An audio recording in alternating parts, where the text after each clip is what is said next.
What you want to say เอาเนี้ยค่ะ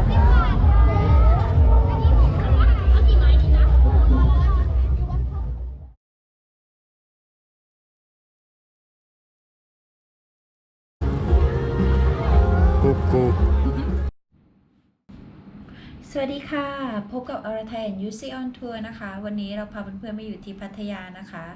ส่วนวันนี้จะพาเพื่อนๆไปออนทัวร์ที่ไหนเดี๋ยวรอติดตามกันค่ะ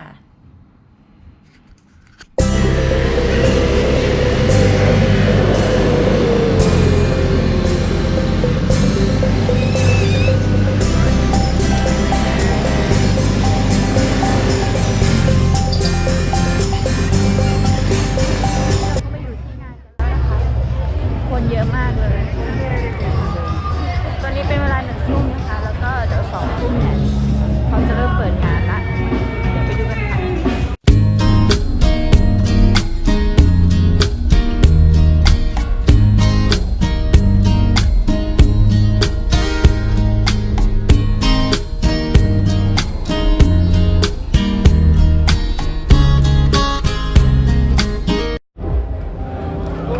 ตอนนี้รอเวลาอีกหน่อยนะคะ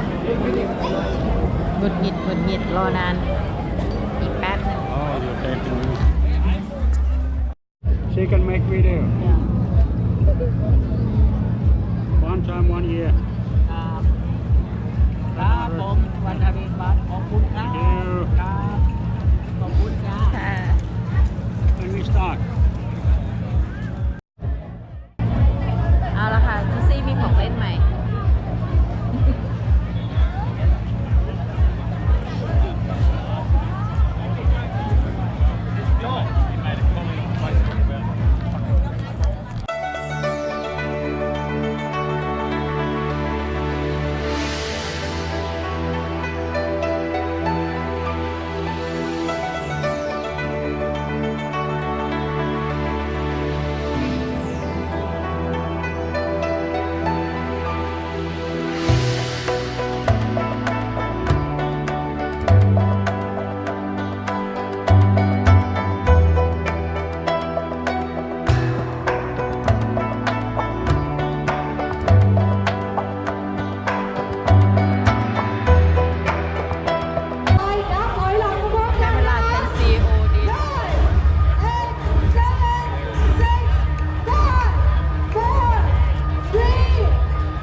เพราะว่าคุณชาย